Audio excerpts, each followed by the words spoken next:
Can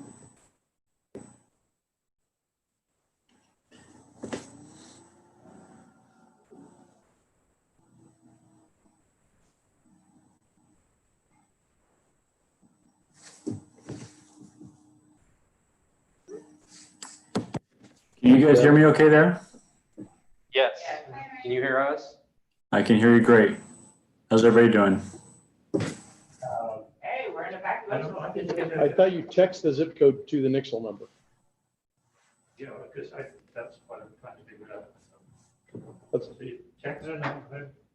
So the Nixle numbers, It says it's right on no, the deal at the firehouse, but I never. I think you have to text the 888, what is it, 888-777, 777, and then when. and then add the zip and code. then add the zip That's code what I think that too. you want.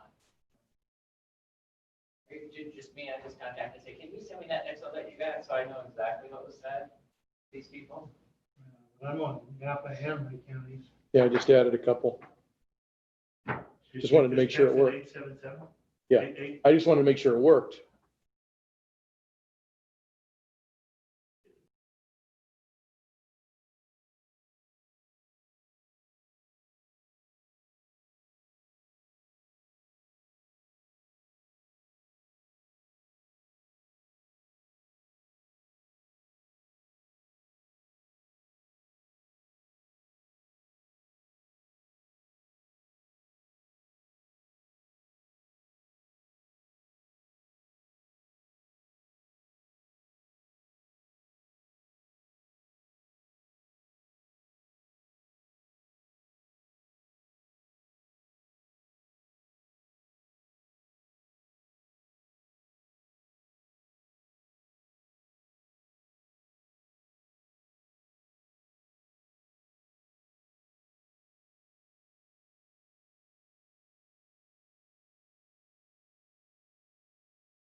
Those of you on Zoom or watching the streaming, we waiting yet on Councilman Harris to come to the meeting, so we will be delayed until he shows up. Thanks for your patience.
All right. For those of you on the line, Zoom, Councilman Harris has an emergency at home, which has delayed him, but he should still be here within about 10 minutes. Is that correct, City Manager Flora? That's my understanding, yes. Thank you. Thank you for your patience.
Okay, I want to bring a special meeting, the City of Clearlake City Council on Wednesday, August 19th, 2020, together at 3:50.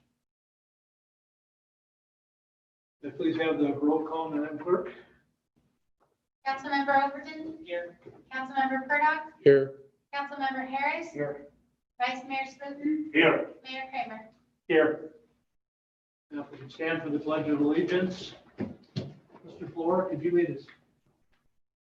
I pledge allegiance to the flag of the United States of America and to the republic for which it stands, one nation, under God, indivisible, with liberty and justice for all. You be seated.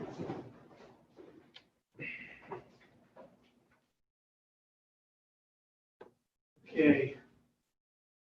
All items on the agenda will be open for public comment before final action is taken. Citizens wishing to introduce written material into the record at the public meeting on any item are requested to provide a copy of the written material to the Administrative Services Director, City Clerk, prior to the meeting date so that the material may be distributed to City Council prior to the meeting. Speakers must restrict comments to the item as it appears on the agenda and stay within a 3-minute time limit. Mayor has discretion of limiting the total discussion time for any item. During the August 19th, 2020 City Council meeting, comment on agenda items will be accepted via email, via Zoom, and through the city's town portal. If you would like to comment remotely, please follow the protocols that were published.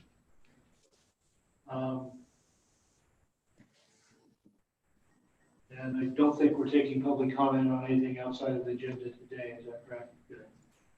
So we'll move on to our one and only business item. Discussion regarding election and/or appointment of city council members. Mr. Flora? Thank you, Mr. Mayor. So City Attorney Jones is going to provide the initial staff report on this item. So I'll turn it over to Mr. Jones. Thank you very much. Mr. Mayor, members of the council, we're in a unique position tonight, one that doesn't happen very often, where we have the 3 council member seats that are open for the general election in November. However, only 2 candidates have qualified. I guess before I go on, are there any council members that want to recuse themselves on this item? Thank you. Yes, I would like to recuse myself from this item. And I should as well. Right. Councilmember Harris, or excuse me, Councilmember Overton and Councilmember Purdock have both recused themselves and are leading their own.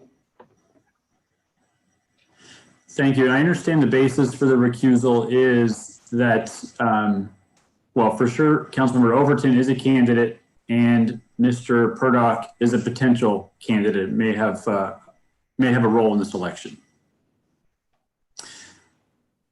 So if I could continue, this is also why it's important that Councilmember Harris is there. We appreciate him coming in this difficult situation, but with only 3 council members here, any resolution or action requires a majority vote of the whole council, which means you need all 3 people to vote on that.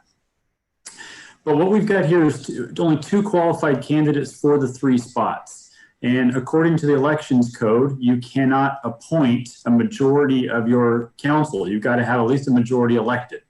So one would have thought, well, maybe we could just appoint the 2 individuals who qualified, which is Ms. Overton and Mr. Claffey, and appoint a 3rd member. Unfortunately, election code doesn't allow us to do that. And they're very specific about the dates on which you hold this appointment. And that is 75 days before November 3rd, the election date, which happens to be tomorrow. So literally today is the last day for the council to consider making appointments that would become effective upon the expiration of these terms. So where we are is the staff report outlines that there are 3, I'll call them the 3 major options that you have tonight. There are sort of maybe minor other options within those 3 options, but really I think what we'll do is lay out those 3 And then the council really, hopefully unanimously, can make the three of you make a decision about what direction you want to go in. But the first option, which I'll call the default, if for some reason you can't agree or can't come to a decision, and if you hadn't made any action tonight, let's say we had forgotten about this, this is what would have happened. And that is that there'd be an election on November 3rd for all 3 seats, even though there are only 2 qualified candidates. So what that would mean is if anybody is qualified as a write-in candidate, which they can do by going to the city clerk in a time frame that Ms. Swanson could identify, but I believe it's somewhere in September to October, they would be potential 3rd candidate that could be elected. So you have a regular election, the 2 names are on there, which would be Ms. Overton and Ms. Claffey, and a write-in person, assuming not a name, but just a blank to write in, assuming somebody qualifies. And whoever the highest vote getter for write-ins would fill that 3rd council seat. The next option is you appoint the 2 individuals, the 2 qualified candidates, in this case, Councilmember Overton and Mr. Claffey, and then hold a special election for that 3rd open seat. I'm sorry, not a special, but an election in November on the November ballot for that 3rd open seat. But that is contingent also on somebody being qualified as a write-in candidate. If there are multiple people who qualify as a write-in candidate, whoever the highest vote getter, the write-ins ballots would get that seat. The only, I guess, issue there, and something I wanted to bring to your attention, is if nobody qualifies to be a write-in candidate, which requires 20 signatures of registered voters in the city, then you would have to hold a special election, which is somewhat costly and could take place at a time after November 3rd, where you might have a period of time where you would have an empty seat and have 4 council members sitting with the city council. So that's something to consider as one potential issue with option number 2 is if there are no write-in candidates who qualify, you might have to hold that special election, which would not be on November 3rd, but some period after and at a cost to the city, which I recall in past experience being somewhere in the tens of thousands of dollars. Don't know exactly, but maybe Ms. Swanson could speak to that. The third option is that you have you appoint some individual to serve in that unnominated seat, and then an election would be held on November 3rd for just those 2 qualified candidates, those 2 candidate seats. So even if somebody qualified as a write-in for that, they would have to get more votes than the 2 names on the ballot to win. They wouldn't be filling that seat. So those are the 3 major options. I'm happy to answer questions. I know this is kind of unique. I'm happy and probably something you hadn't really, none of us been through before. But attached to this resolution or to this staff report are 3 resolutions, and those would be the action that you would take tonight. Resolution 35 is to appoint Ms. Overton. Resolution 36 would be to appoint Mr. Claffey, and Resolution 37 is to appoint an unnamed person. You'd have to decide tonight who that is. So that's where I'll conclude my comments. I'm happy to hear if Mr. Floor or Ms. Swanson have follow-up thoughts, and we'll answer your questions because this is a unique situation. I do have a question. So just to clarify, the first two resolutions would be in the event that you chose action number 2, option Correct. Number 2. Okay. And the third one would be in the event that you chose option number 3. That's right. And if you choose option number 1, you don't pass any resolutions. It just happens by default. Okay, any other questions? No, pretty clear. All right, does the public have any comments?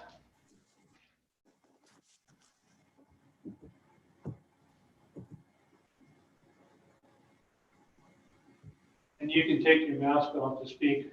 Thank you. We received 2 public comments via our town hall, and I received via our town hall and email.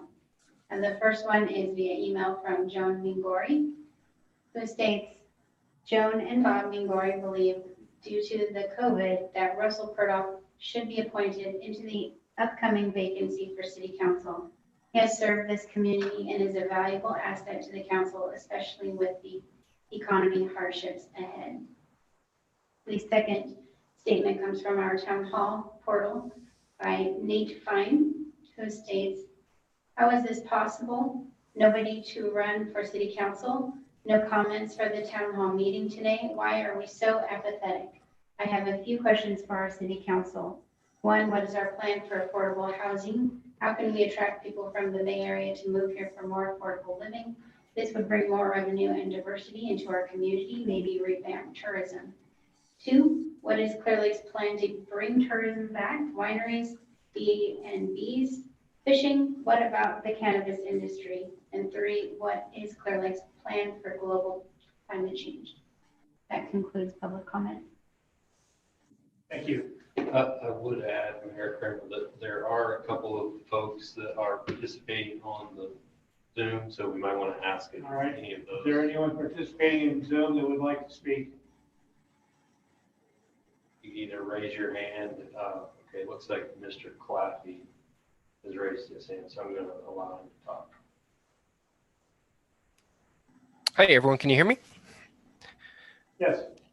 I just have one question, and it applies to the three options. Would the appointment of myself and Councilmember Overton handcuff us from making appointments over the next 4 years? No, if you don't mind, Mayor, I can answer that question. It doesn't change. You serve in the same capacity as anybody who is elected. Thank you. It would, as I understand it, it would simply mean that you wouldn't have to go through the actual election.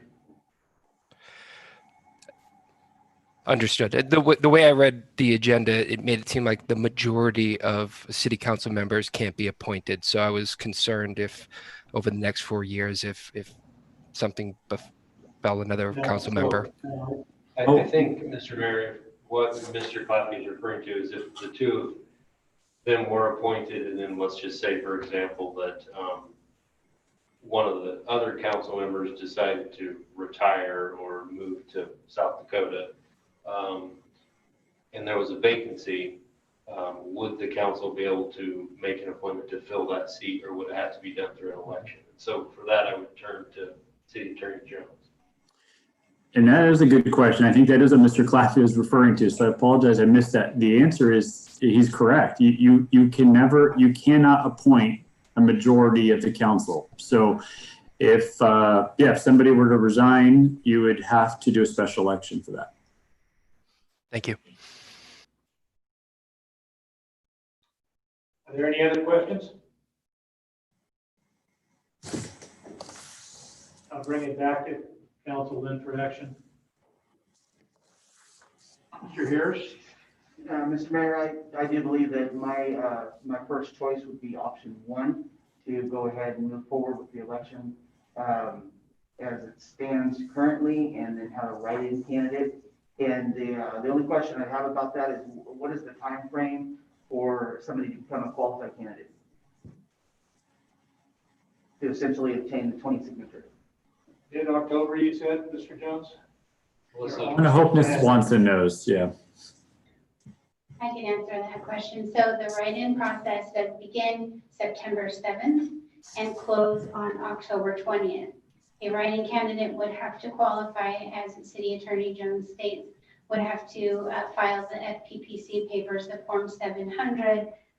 If they were to raise or spend money still, they would file the same FPPC forms. They would also need to fill out the nomination papers, get at least 20, but no more than 30 signatures of qualified electors within the city.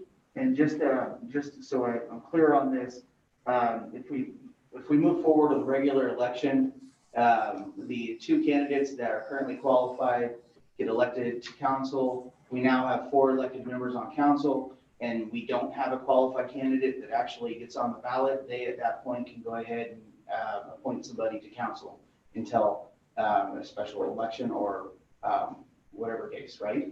Yes, so at that point, if there are no write-in candidates, December, the two candidates who did qualify are seated. At that point, we would most likely ask the council to consider either a special election, as the elections code states, or appointing a fifth member. Okay, so in general, I feel like that this is the most economically sound method as far as utilization of taxpayer dollars. And I think that it's going to give us the most versatility for outcome. So I would choose option one to begin. Vice Mayor Slotin? I concur with Councilman. I think it's the fairest way to do it. I would agree that it's the fairest way.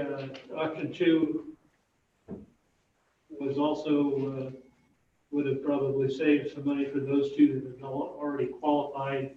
And I don't think the cost of the special election in November would be similar cost to the general election. However, Mr. Clappy is bringing up the point of the possibility of something happening and another appointment being necessary.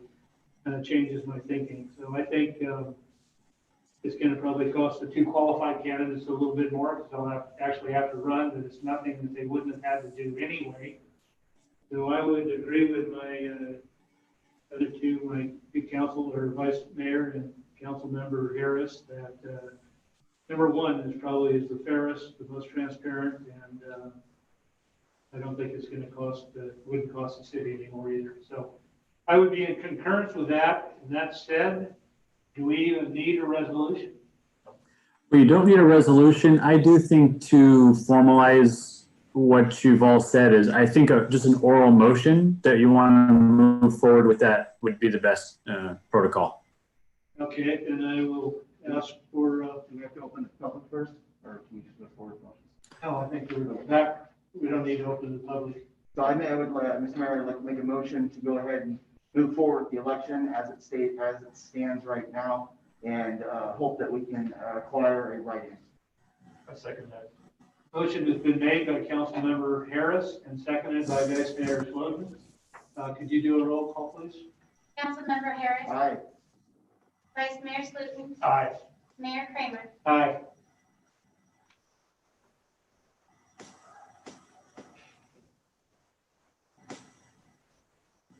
Motion passes. We shall have go forward with a regular election, and hopefully we'll have a qualified candidate or at least one qualified candidate for write-in. So is there any other? My apologies to everybody for my delay. I'm very sorry about that. Yeah, emergencies come up, we understand that. Okay, so seeing no more business, I shall adjourn this meeting at 4:08 p.m. Hey, yeah. Thanks, Bill. Thanks, Ryan. See you guys tomorrow. I have a little harder time getting around since my